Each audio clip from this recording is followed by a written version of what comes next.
మీ ఎలాంటి వ్యాపార ప్రకటనలకైనా వెంటనే మా ఛానల్ సంప్రదించండి. ప్రస్తుతం మనతో పాటు ప్రముఖ ఆధ్యాత్మికవేత్త ఆస్ట్రోన్యూమరాలజర్ జయప్రద గారు మనతో ఉన్నారు. మేడంతో మాట్లాడదాం. నమస్కారం మేడం. నమస్తే అమ్మా. శ్రీమాత్రే నమః.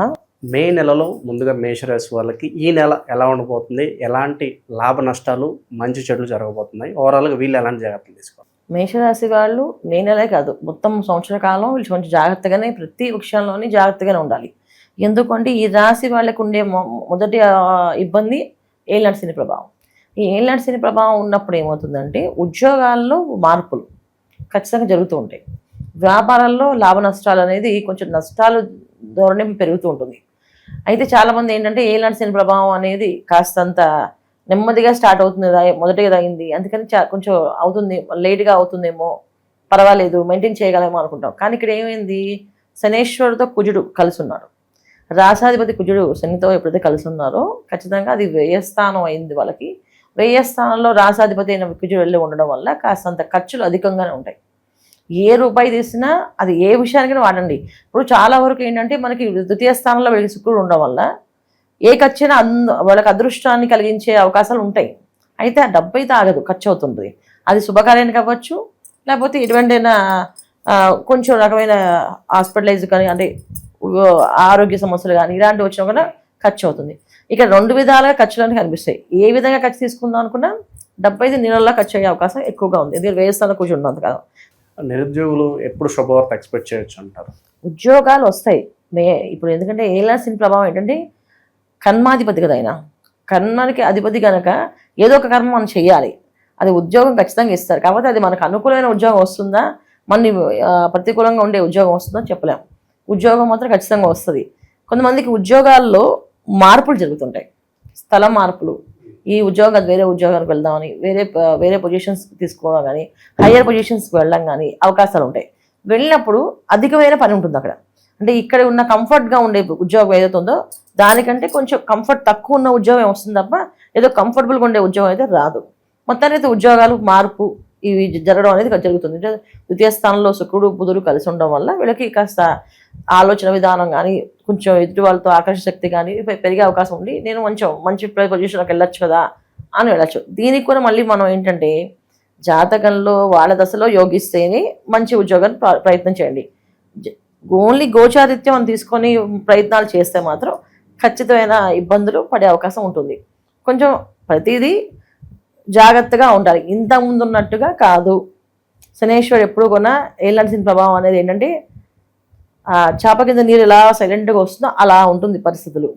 అలా వచ్చి అష్టదిగ్బంధంలా ఇరుక్కుపోతుంటాం. ఆ తర్వాత బయటకు వస్తుంది, తెలియదు మనకి. అది దాంట్లో వెళ్ళే వరకు మనకి అది అష్టదిగ్బంధం అవుతుందని తెలియదు. అయిన తర్వాత బయటపడడం కష్టం అవుతుంది. అందుకని ప్రతి ఒక్క అడుగు జాగ్రత్తగా దైవనామస్మరణతో వెళ్ళడం వల్ల కాస్త అనుకూలంగా జరిగే అవకాశం ఎక్కువగా ఉంటుంది. తర్వాత రాశిలో కుజుడు వచ్చిన తర్వాత, అంటే వీళ్ళకి మే 10 నుంచి కుజుడు మార్పు, రాసాధిపతి రాశిలోకి వస్తుంటాడు. వచ్చినప్పుడు ఏమైంది వాళ్ళకి అంటే కాస్తంత మాటల విషయంలో కానీ, పనుల విషయంలో కానీ తొందరపడి కొన్ని నిర్ణయాలు తీసుకుంటారు. ఈ తొందరపడి నిర్ణయాల వల్ల కొన్ని విషయాల్లో కొన్ని కోల్పోయే అవకాశాలు ఎక్కువగా ఉన్నాయి.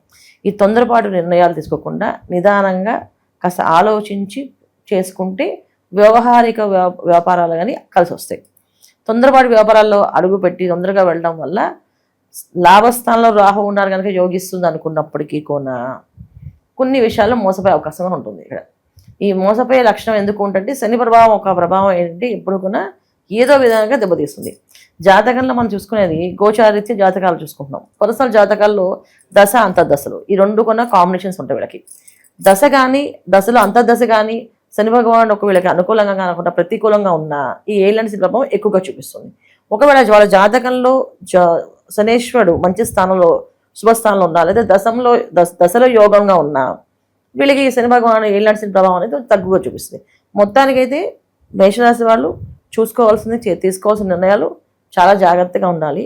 మాటని చాలా అదుపులో పెట్టుకోవాలి. ఎప్పుడైతే అగ్రెసివ్గా మాట్లాడేటప్పుడు ఒక్కొక్కసారి ఏంటంటే తొందరపాటుతో నోరు జారుతుంటారు. ఈ నోరు జారే విషయంలో కోర్టు గొడవల దాకా వెళ్ళే అవకాశాలు ఉంటాయి. పోలీస్ స్టేషన్స్, కోర్టు గొడవలు, కొట్లాట్లు ఇలాంటి జరిగే అవకాశాలు, కుటుంబంలో విడిపోవడాలు, కుటుంబంలో జరిగే కొన్ని అనర్థాల వల్ల వీళ్ళు విడిగా రావడాలు, తర్వాత ఆస్తి కొంచెం నష్టపోవడాలు ఇలాంటివి జరుగుతాయి. ఎందుకంటే ఇది ఒక కుజుడు ఉండడం వల్ల లేదా కుజుడు వల్లని కాదు, మే నెలలో వచ్చే కుంద ఉపద్రవ ప్రభావం ఏంటంటే వీళ్ళకి మేషరాశి వాళ్ళకి తృతీయ స్థానంలో గురువు, అందువల్ల కాస్తంత ఆలోచన విధానం కూడా అంత అనుకూలంగా ఉండదు. ఏ పనైనా మనం నచ్చింది చేసేసుకుని వెళ్ళిపోదాం అని చెప్పి చేసేసుకుంటారు. నిర్ణయాలు తీసుకోలేరంటారు. తీసుకోవడం కష్టమే ఉంటుంది వీళ్ళకి. కొంచెం జాగ్రత్తగా ఏదైనా భగవంతుడు దైవనామస్మరణ చేసుకుంటూ వెళ్తేనే కాస్తంత మే నెలలో కాస్తంత ఇబ్బంది పడకుండా ఉంటారు. లేకపోతే మే నెలలో వచ్చే ప్రాబ్లమ్స్ ఏమిటంటే వీళ్ళకి రవి, కుజుడు, బుధుడు అంత అనుకూలంగా ఉండరు, ప్రతికూలంగానే ఉంటుంది ఇది. అయితే రాశాధిపతిలో రవి ఉంటే ఏమవుతుంది, చాలామంది బాగానే ఉంటుంది అని అనుకుంటారు.